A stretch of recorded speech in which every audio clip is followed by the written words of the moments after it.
안녕하십니까? 예, 지난주는 연말 기도주의를 통해서 하나님의 은혜를 경험한 소중한 시간이었습니다. 특별히 새벽마다 우리 장로님들의 귀한 말씀의 선포는 참으로 기쁨의 시간이었음을 고백하게 됩니다. 또 저녁마다 우리 귀한 목사님의 말씀을 통해서 오늘 우리의 삶이 팔복의 기도를 드릴 수 있음을 인하여 하나님께 감사를 드리게 됩니다.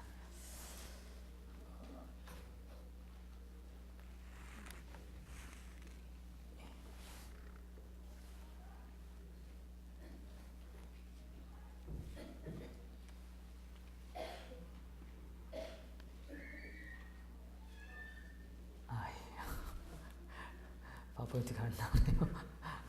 예. 잠깐만요. 다시 한번 해보겠습니다.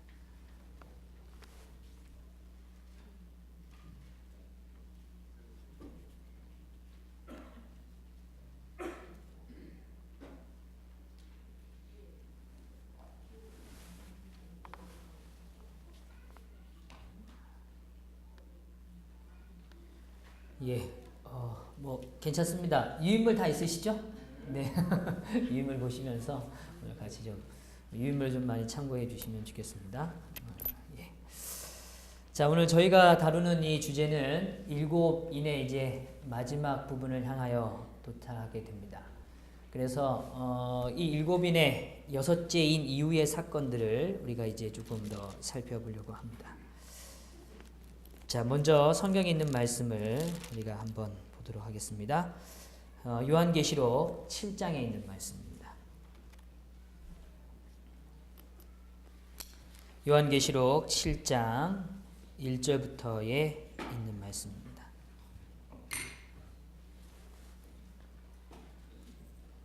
제가 읽어드리겠습니다. 7장 1절부터 말씀입니다. 이 일 후에 내가 내 천사가 땅 내 모퉁이에 선 것을 보니 땅의 사방의 바람을 붙잡고 바람으로 하여금 땅에나 바다에나 각종 나무에 불지 못하게 하더라. 또 봄에 다른 천사가 살아계신 하나님의 인을 가지고 해 돋는 데로부터 올라와서 땅과 바다를 해롭게 할 권세를 받은 내 천사를 향하여 큰 소리로 외쳐 이르되 우리가 우리 하나님의 종들의 이마에 인치기까지 땅이나 바다나 나무들을 해하지 말라 하더라. 4절 같이 한번 읽어볼까요? 4절의 말씀입니다. 같이 읽겠습니다. 시작. 받은 자의 수를 들으니 이스라엘 자손의 각 지파 중에서 인침을 받은 자들이 14만 4천이니. 감사합니다. 여기 드디어 14만 4천이라는 숫자가 등장합니다. 재림 성도들에게 이 14만 4천은 참 기대되는 숫자입니다. 거기에 포함되고 싶고 그 자리에 함께 있기를 원하는 숫자입니다. 근데 여기 4절의 표현을 좀 우리가 먼저 좀 보면 내가 인침을 받은 자의 수를 뭐 했다 그래요? 들었다. 이 계시록의 구조를 다시 한번 설명드리면 우리가 이제 이미 이야기 나눈 것이지만 항상 계시록은 먼저 듣습니다. 그 다음에 어떻게 돼요? 보여주십니다. 그래서 들을 때는 그 들음을 통해서 그가 이해할 수 있는 범위의 깨달음의 범주 안에서 그것을 들려주세요. 그러니까 제가 만약에 이렇게 가만히 있는데 어떤 수학 공식을 저한테 이야기한다 그러면 아마 제 귀가 솔깃하지 않을 겁니다. 그냥 지나가는 얘기일 거예요. 그런데 만약에 저한테 성경과 관련된 어떤 인물의 이야기를 누군가 하고 있으면 아마 제 귀가 이렇게 커져갈 겁니다. 그 얘기가 이렇게 더 호응이 될 거예요. 마치 요한에게 지금 오늘 이 계시록의 구조는 요한이 들었을 때 그냥 이미지로 그것을 받아들일 수 있는 그 숫자, 소위 말하면 그 의미를 더 가까이 할 수 있는 그러한 소리를 그에게 펼쳐준다는 것입니다. 그래서 여기 표현에 이렇게 뭐라고 했어요? 내가 인침에 받은 자의 수리를 들으니 이스라엘 자손의 각 지파 중에서 라고 얘기해요. 이스라엘 자손의 뭐에서요? 각 지파 중에서. 지파가 몇 지파입니까? 12지파. 그러니까 이 12지파에 대한 이해를 갖고 있는 요한에게 각 지파 중에서 함께 속하게 된 사람들의 숫자가 몇 명이다? 14만 4천이다 라는 생각을 갖게 되는 것입니다. 그래서 제가 이걸 이렇게 강조하는 건 요한이 지금 듣는 입장에서 지금 요한의 마음속에 드는 생각은 이것에 대한 실상, 그 실제의 모습에 대한 이미지보다 이것이 가져다주는 의미, 그 숫자가 가져다주는 의미가 무엇인지에 대하여 요한은 먼저 하나님은 깨달음을 주신다는 것입니다. 그래서 우리가 14만 4천에 대해서 상징이냐 실제냐는 것에 대한 논의가 참 많았습니다.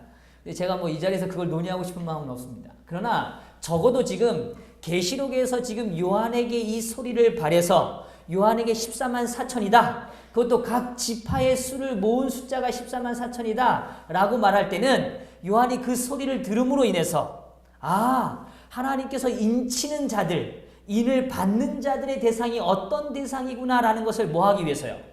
알게 하기 위해서, 깨닫게 하기 위해서 주어진다는 것입니다. 자, 이제 이 14만 4천에 대해서 좀 더 자세히 오늘 보려고 합니다. 죄송해요. 제가 잠깐만 이거.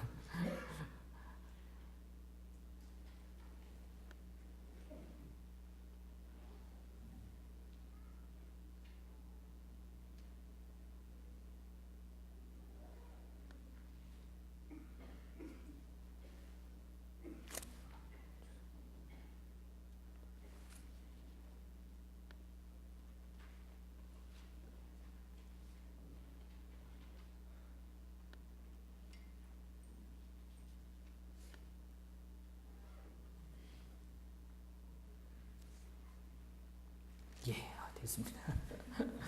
자, 그래서 계시록 7장에 일단 먼저 두 가지를 이해할 필요가 있습니다. 여기 보면 내 천사가 땅 내 모퉁이에 선 것을 보니 땅의 사방의 바람을 뭐 했다 그래요? 붙잡고 있다. 이렇게 표현합니다.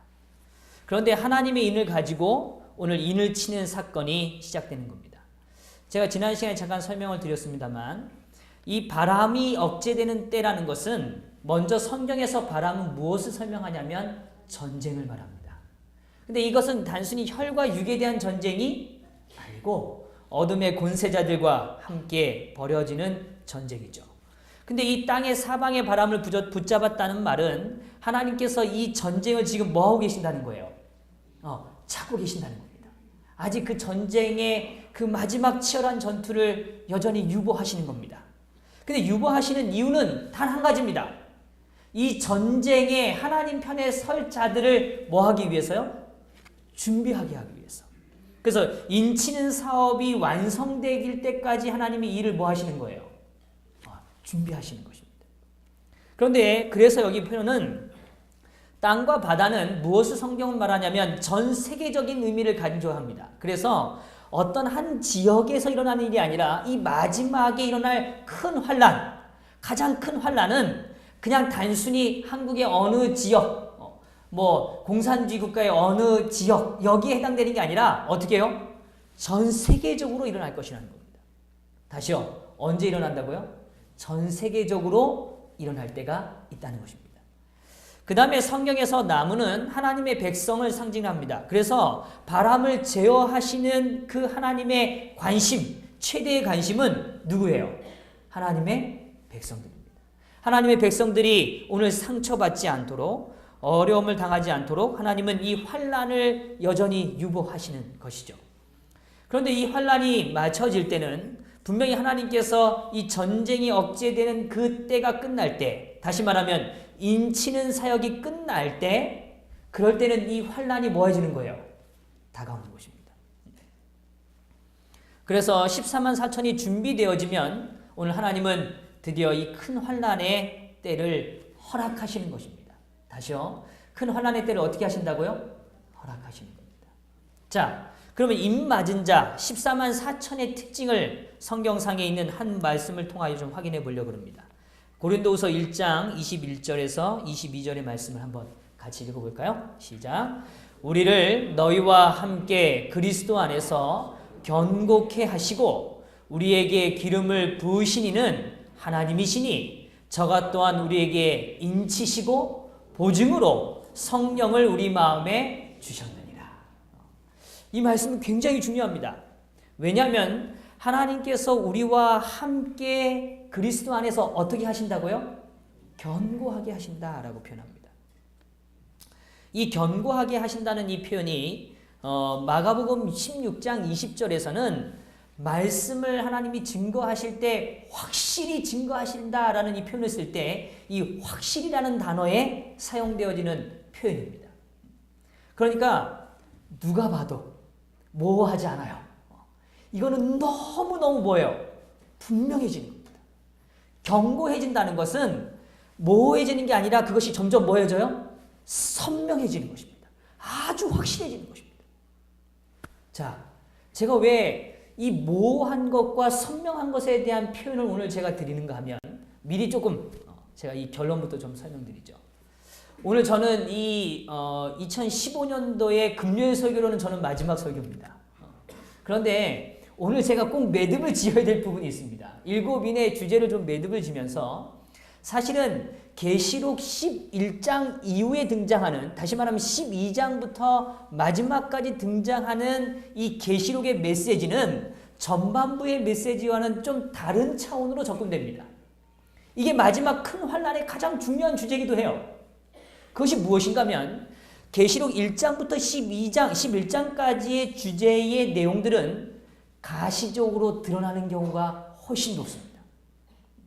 그러니까 다시 말하면 선악의 대쟁투라는 역사가 종교 암흑 시대에 하나님의 성경을 감추고 하나님의 뜻이 왜곡되어지는 것들이 누가 봐도 성경만 비춰보면 쉽게 뭐 할 수 있는, 이해할 수 있는 분명한 시대를 살아온다는 것입니다. 근데 이 마지막에 일어난 큰 환란, 성경에 표현하는 더러운 영, 이 더러운 역사의 표현의 핵심은 무엇인가 하면 하나님의 것을 모조하는 것에 있다는 것입니다. 자, 다시요. 마지막에 일어나는 큰 환란의 가장 문제점은 무엇인가 하면 하나님의 것을 뭐 한다고요? 모조한다는 거예요. 모조한다는 것입니다. 그 모조하는 것이 다른 게 아니라 첫 번째는 여호와 하나님의 보좌를 모조합니다. 제가 이 보좌에 대한 얘기를 계속 강조드렸죠. 그런데 하나님의 권능의 모습을 모조해요. 다시 말하면 여호와 하나님을 대치할 수 있는 무엇인가를 만들어 놓는 것입니다. 누가요? 사단이.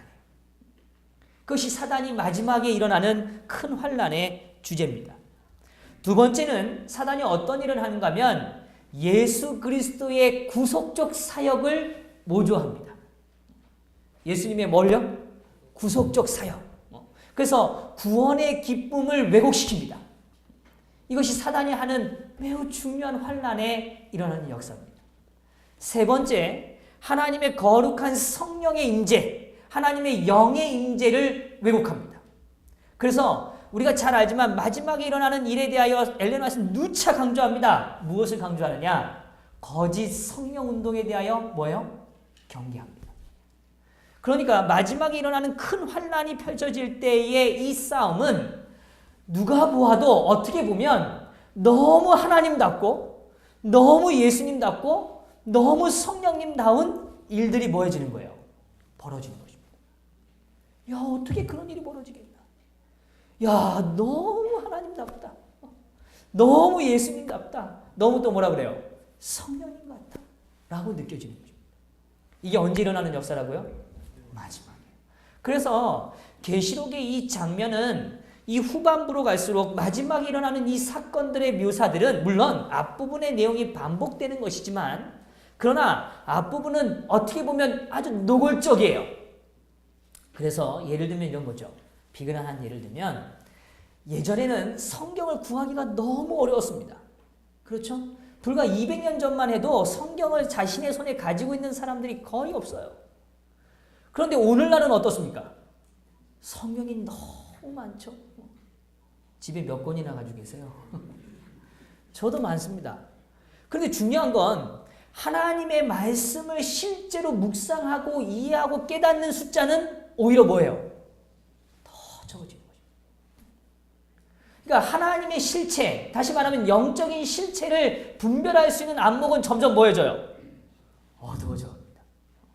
이게 마지막 시대에 사실은 벌어지는 가장 큰 환란의 주제입니다. 그런데 제가 오늘 이 말씀을 드리는 얘기는 오늘 그리스도 안에서 뭐 하게 하신다고요? 견고하게 하신다는 겁니다. 견고하게 하신다는 거예요. 마지막에 인침을 받는 자들의 특징은 다른 게 아니라 이것이 정말 무슨 일이구나. 거룩한 것이구나. 이것이 정말 하나님의 뜻이구나. 이것이 정말 예수 그리스도의 보혈의 대가이구나. 이것이 성령이 우리의 삶에 일어나는 역사이구나. 라는 것을 확실하게, 더욱 뭐하게요? 확실하게 경험하게 된다는 것입니다. 세상이 혼란스러워지죠. 저도 혼란스러워요. 점점 혼란스러워집니다. 이게 맞나 저게 맞나. 이게 수용할 수 있는 일인가 아닌가. 정말 혼란스럽습니다. 그런데 오늘 성령이 임하실 때 견고하게 하신다는 것입니다. 다시요. 성령이 임하실 때 어떤 일이 벌어진다고요? 견고하게. 너무나 분명하게, 너무나 확실하게 우리의 삶에 가르침을 주신다는 거예요. 그래서 여기 표현하기를 우리에게 기름을 부으신 이는, 우리가 이미 마태복음 24장과 25장을 잘 설명드렸죠. 기름을 부으신 이는 누구세요? 하나님이시. 저가 또한 우리에게 뭐 하시고요? 인치시고. 그 다음에 뭐예요? 보증으로, 그 인침의 그 사실을 보증하시는 일로 인해서 누구를 통해서요? 성령 하나님을 통하여 우리 마음에 성령님을 어떻게 하시는 거예요? 주시는 거죠. 그래서 우리가 마음에 더 분명한 빛을 받게 되는 것, 하나님의 말씀에 대한 더 깊은 확신을 갖는 것, 그것이 이 마지막 시대에 인침을 받는 자들의 무엇이라는 거예요? 특징이라는 거죠. 되시겠어요? 그러니까 말씀을 받을 때마다, 이해할 때마다 더욱 분명해지셔야 합니다. 아, 그래. 하나님이 정말 이렇게 오늘 역사하시는구나. 오늘 하나님이 일하시는 방법은 이것이구나. 라는 것을 깨달아 가는 것입니다. 자, 그래서 계시록 9장 13절에 15절에 이렇게 말했어요. 여섯째 천사가 나팔을 불매. 그러니까 여섯째 인과 여섯째 나팔은 연결된다는 걸 설명드렸죠. 이 여섯째 나팔에 내가 들으니 하늘 앞 금단 네 뿔에서 한 음성이 나서 나팔 가진 무슨 천사가요? 여섯째 천사가 말하기를 큰 강 유브라데에 결박한 네 천사를 뭐하라? 놓아주라. 네 천사가 놓였으니 그들은 그 년, 월, 일시에 이르러 사람 3분의 1을 뭐하기로요? 죽이기로 예비한 자들이라. 이렇게 표현합니다. 여기서 우리가 이제 조금 이해할 표현이 있습니다. 자, 제가 지금 여섯째 인을 설명드리면서 여섯째 나팔의 사건을 같이 설명드리고 있어요. 왜 그런가 하면 오늘 이것은 전쟁, 다시 말하면 큰 환란의 주제라는 걸 설명드렸습니다. 전쟁은 한쪽 면만 있을 땐 전쟁이 성립될 수 없어요. 물론 혼자 싸우기도 하죠. 우리가 우리 자신과 싸우기도 하죠. 그런데 이 선악의 대쟁투는 분명히 선의 편과 악의 편이 존재합니다. 근데 이 선의 편에는 분명히 인치는 사역, 그래서 마태복음 24장과 25장을 통하여 여러 시간 말씀드린 것처럼 마지막 하나님의 인을 받는 자들이 어떤 모습인지를 제가 충분히 설명드렸어요. 그런데 오늘 그 대열에 합류하는 14만 4천이 있고 이제 그 대열이 아닌 다른 역사의 경점에 서 있는 무리들이 있는 것입니다. 그 무리들을 성경은 묘사해줘요. 그것이 어디 등장하냐면 여섯째 나팔에 해당이 됩니다. 근데 이 여섯째 나팔을 보니까 여섯째 천사라 말하기를 큰 강 어디서부터요? 유브라데에서 결박되어졌던 천사들이 어떻게 돼요? 노임을 받습니다. 분명히 지금 조금 전에 살폈던 여섯째 인에서 보았던 천사와 여섯째 나팔에서 보는 천사는 다릅니다. 대상이 달라요.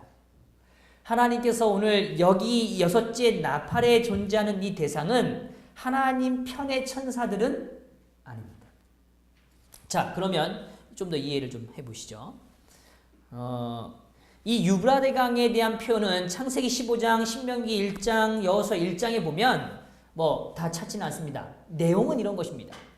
오늘 하나님의 땅 이스라엘이 외부로부터 공략을 받거나 어려움을 당할 때 하나님은 그 땅의 경계를 정하십니다. 그러니까 이스라엘 백성들에 대한 이 민족의 경계를 정하실 때 항상 그 경계의 한쪽 면을 어디까지로 치시냐면 유브라데 강까지라고 묘사하십니다.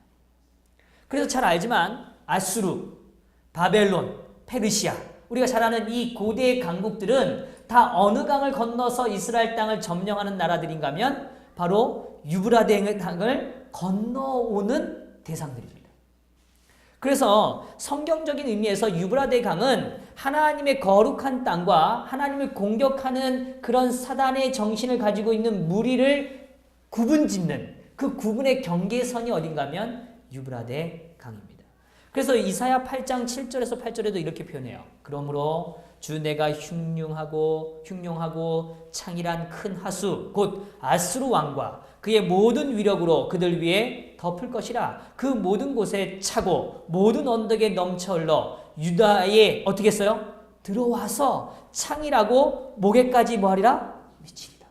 그래서 이스라엘 백성들이 고난을 당할 때 그 묘사를 이사야는 유브라데 강을 건너서 그들의 삶의 목에까지 차오르는 그 모습을 묘사하는 것입니다. 하나님의 백성을 공격하는 모습이에요. 근데 이 공격하는 이 유브라데강을 건너서 오는 그 무리들의 다시 저항하는 그 14만 4천이라는 숫자를 조금 더 다시 생각해 보면 이 14만 4천은 12지파와 그 다음에 12교회를 12제자의 삶을 상징적으로 묘사합니다. 그래서 144라는 숫자를 형성하죠. 그 다음에 그 무리를 상징하는 1000이라는 표현을 여기서 언급해 줍니다. 다시 말하면 민수기 31장 4절과 5절에 보면 다음과 같이 말씀하고 계세요. 이스라엘 모든 지파에 대하여 각 지파에서 몇 명씩이요? 1000인씩을 싸움에 보낼지라. 하매 매 지파에서 1000인씩 이스라엘 1000만인 중에서 1만 2천인을 택하여 무장시키니라. 그래서 이스라엘 백성이 전쟁을 나갈 때면 전쟁의 무리를 형성할 때 하나의 큰 무리를 형성하는 단위를 몇 명으로 구성했냐면 1000인으로 구성했습니다. 그래서 오늘 이 사실을 잘 알고 있었던 이 요한은 이제 이 마지막의 환란에 큰 전쟁을 치를 것이고 그 전쟁에 하나님으로부터 인침을 받은 자의 숫자가 몇 명이요? 14만 4천. 그 숫자는 구약의 상징의 숫자인 12지파와 신약의 12제자의 상징성을 갖고 있는 이 10이라는 숫자의 함축적 표현인 144. 거기에 군대적 요소의 전쟁적 의미를 가미한 몇이요?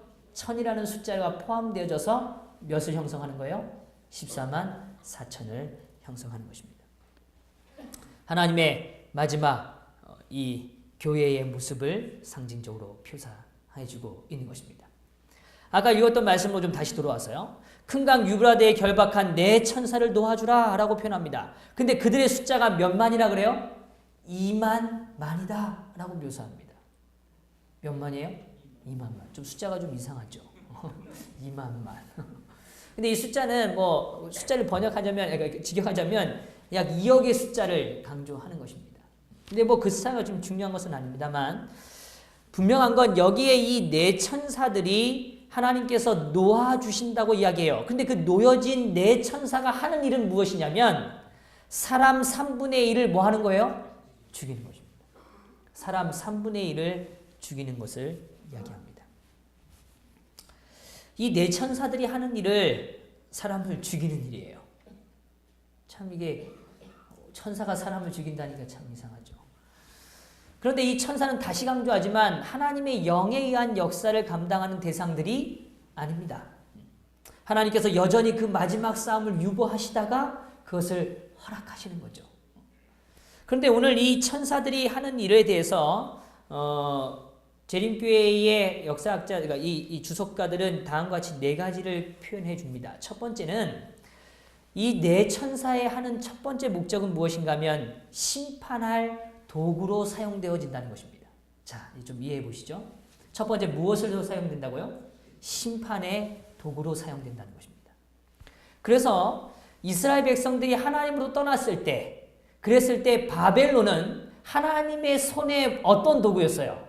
심판의 도구였습니다. 북방 이스라엘이 타락했을 때 아수르는 하나님의 손에 어떤 거예요? 심판의 도구로 사용되어진 것입니다. 그러니까 이 마지막 세대에 일어나는 그 악의 무리들이 악한 일들을 강하게 펼칠 때는 그 일들이 분명 하나님의 허락하심이지만 그것은 악한 일들을 통하여 오늘 이 땅에 무엇이 일어나는 거예요? 이 진짜 실제적인 심판들이 실현되고 있는 것입니다. 그러니까 오늘 요한복음에 무엇이라 말하냐면 빛이 왔을 때 어둠이 빛을 싫어했더라 이렇게 표현해요. 그리고 말하기 이미 그들이 심판을 뭐 했느니라? 받았느니라 이렇게 표현합니다.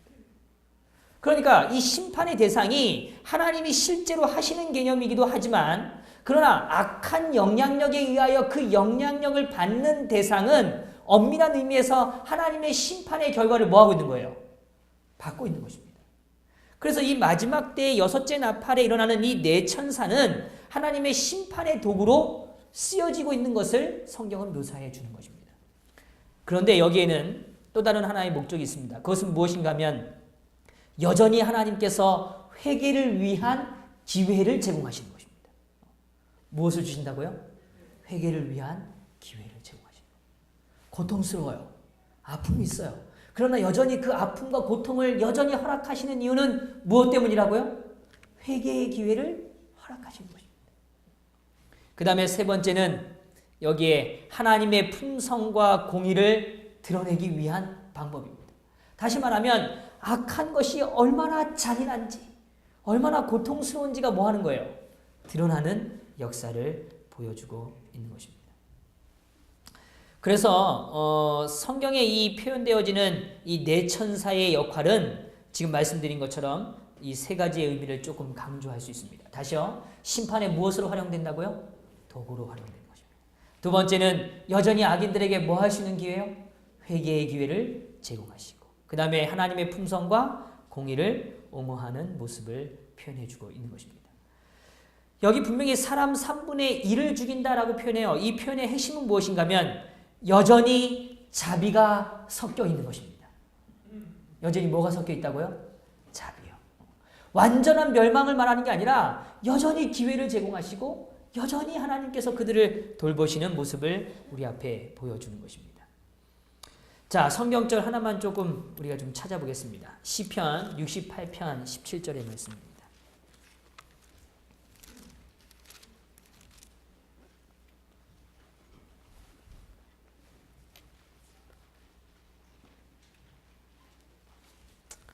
시편 68편 17절입니다.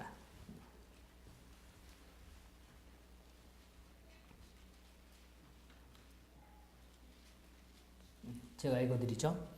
하나님의 병거는 몇이라 그래요? 천천히요. 또 뭐라 그래요? 만만이라. 주께서 그 중에 계심이 신의 산 성소에 계심 같도다. 하나님의 군대를 묘사하는데 시편의 저자는 뭐라고 표현하냐면 하나님의 군대가 뭐라 그래요? 천천히요? 만만이라 표현해요. 근데 오늘 이 계시록 9장 13절에 16절에 등장하는 표현을 보니까 사단의 무리의 숫자가 뭐라 그래요? 2만만이다 이렇게 표현합니다. 그러니까 그 사단의 무리가 우리가 생각하는 것보다 훨씬 더 뭐예요? 거대한 무리라는 것을 묘사해 주고 있는 것입니다. 자, 조금 더 내려가서요. 계시록 7장 9절에 10절에 보면 여기 표현하면 이 일 후에 내가 보니 각 나라와 족속과 백성과 방언에서 아무라도 능히 뭐 할 수 없는 무리요. 셀 수 없는 큰 무리가 흰옷을 입고 성내에 종려가지를 들고 보좌 앞과 어린 양 앞에 서서 큰 소리로 외쳐가로되 구원하심이 보좌에 앉으신 우리 하나님과 어린 양에게 있도다. 여기 보니까 구원받는 무리의 숫자를 뭐라고 이제는 묘사해요? 예? 셀 수 없는 큰 무리라고 묘사합니다. 저는 이런 생각을 해요. 분명히 전쟁의 장면을 묘사하는 이 묘사는 14만 4천 대 2만만입니다. 14만 4천 대 몇 년이라고요? 2만만. 게임이 돼요? 안 돼요? 안 됩니다. 기드온의 뭐처럼요? 300명처럼. 도저히 승리상으로는 이길 수 없는 전쟁처럼 보여지는 상황이에요. 그런데 오늘 그 승리의 결과를 부르짖는 계시록 7장의 묘사는 이제 오늘 이 요한이 들었던 그 14만 4천이라는 그 정체성에 대한 실체를 눈으로 봅니다. 보는데 그 본 결과가 어떻게 해요? 셀 수 없는 물이라고 이야기합니다. 셀 수 없는 물이라고 이야기합니다. 오늘 이것이 하나님께서 오늘 우리에게 보여주시기 원하는 승리의 장면입니다. 오늘 우리는 이 싸움이 어떻게 보면 정말 힘으로 능으로 되지 않는 싸움이라는 걸 느껴요. 한계에 부딪히죠. 도저히 헤아릴 수 없는 그 무수한 무리 앞에 우리의 삶이 위축됨을 느낍니다. 그러나 분명히 하나님께서 역사하시는 그 역사의 결과는 우리가 가늠할 수 없는, 우리가 도저히 뭐 할 수 없는요, 셀 수 없는 그 아름다운 숫자를 우리 앞에 보여주시는 것입니다. 그래서 오늘 이 군대의 집결이, 다시 강조하지만 하나님의 그 역사를 따르는 14만 4천과 2만만이라고 표현되어진 이 두 무리의 전쟁을 묘사해요. 근데 오늘 이 전쟁의 결과는, 다시 강조하지만 어떤 무리로요? 셀 수 없는 무리. 그 아름다운 무리의 상징성을 보여주는 것입니다. 그런데 이 군대의 집결의 이해를 조금만 더 이해해 보시면, 이 환란에 대한 역사들이 이제 계시록에 등장하게 되는데, 이 환란의 역사들은 계시록 12장부터 14장을 통하여 우리에게 아주 자세하게 표현되어지게 됩니다. 그런 의미에서 여기 이렇게 표현해요. 계시록 7장 13절 14절에 장로 중에 하나가 응답하여 내게 이르되 이 흰옷 입은 자들이 누구며 또 어디서 왔느냐? 내가 가로되 내 주여 당신이 알리이다 하니 그가 나더러 이르되 이 큰 환난에서 나오는 자들인데 어린 양의 피에 그 옷을 뭐예요? 씻어 희게 하였느니라. 어디서 나오는 자들이라고 얘기해요? 환난에서 나오는 자들. 분명히 이 마지막 때 이 환난을 우리는 뭐 하게 돼요? 거치게 되는 것입니다. 이 부분에 대해서 우리가 잘 아는 말씀들을 좀 제가 정리해 보려고 합니다. 이 계시록 12장 17절에 분명히 말씀하시죠. 용이 여자에게 분노하여 돌아가서 그 여자의 남은 자손 곧 하나님의 계명을 지키고 예수의 증거를 가진 자들로 더불어 싸우려고 바다 모래 위에 섰더라. 그러니까 오늘 이 두 무리 14만 4천과 2만만이라는 이 두 무리에 대한 이야기를 계시록은 이제 다른 관점에서 묘사하는데, 그 관점은 바로 용과 누구의 싸움이에요? 여자의 싸움. 소위 여자의 후손을 따르는 여자의 모습을 다루고 있는 것입니다. 근데 여기에 이 여자의 남은 자손의 특징을 분명히 언급하죠. 그 남은 자손은 어떤 인물이에요? 하나님의 계명과 예수의 증거를 가진 자들입니다. 그러면 이 용이라는 대상을 또 성경은 우리에게 어떻게 설명하고 있느냐? 계시록 13장부터 이 용의 특징에 대하여 아주 분명하게 설명합니다.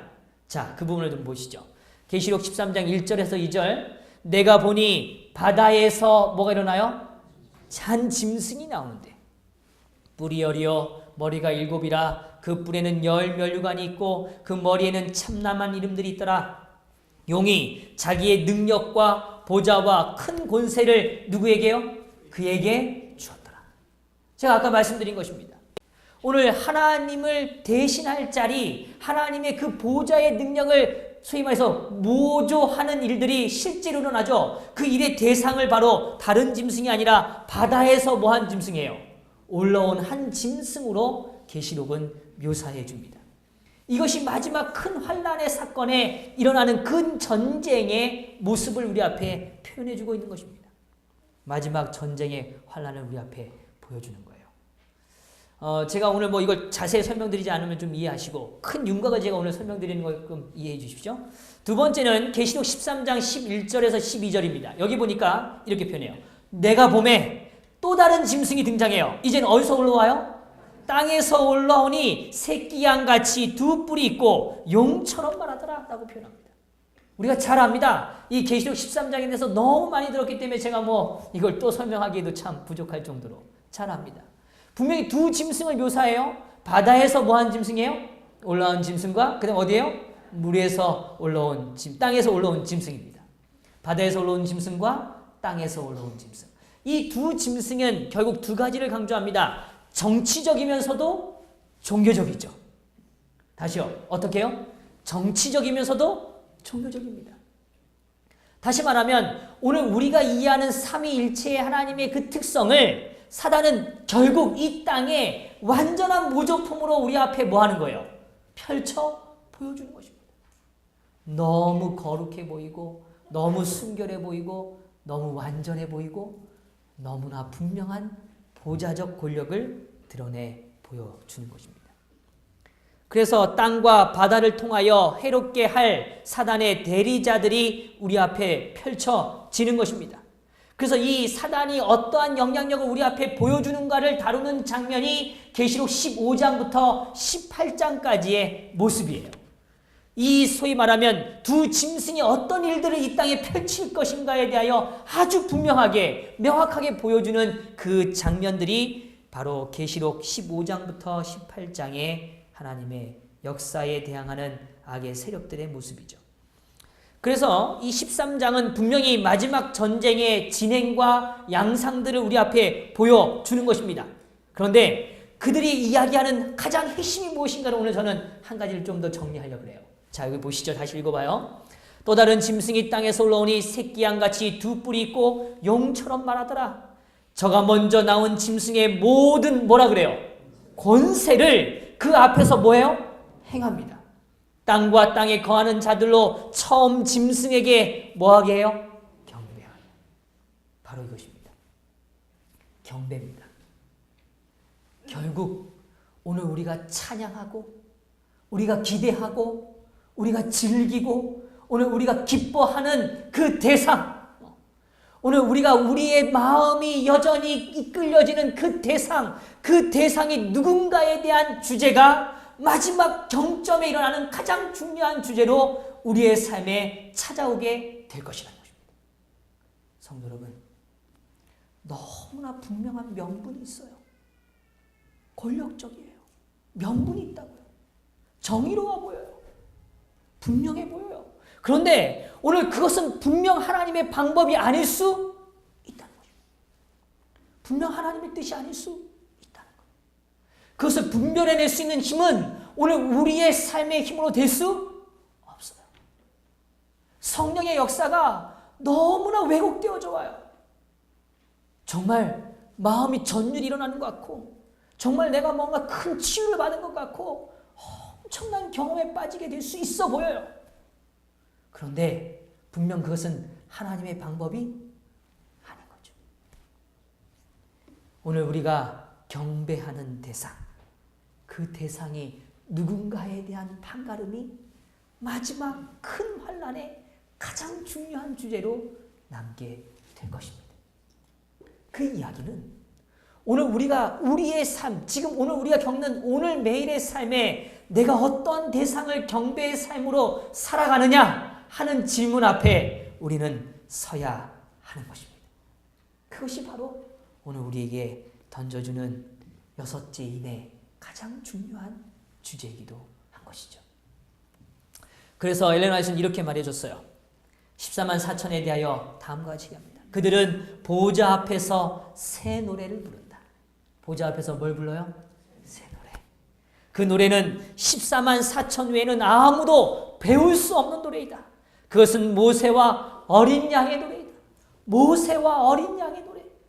모세가 겪었던 삶의 경험, 그가 하나님 앞에 굴복하여 오늘 그의 삶을 이끌었던 하나님의 인도하심을 경험했던 모세, 어린 양이 오늘 그의 십자가를 지면서 마지막까지 갔던 그 길에 대한 순종의 의미, 그것에 대한 깨달음을 얻었던 노래, 곧 구원의 노래이다.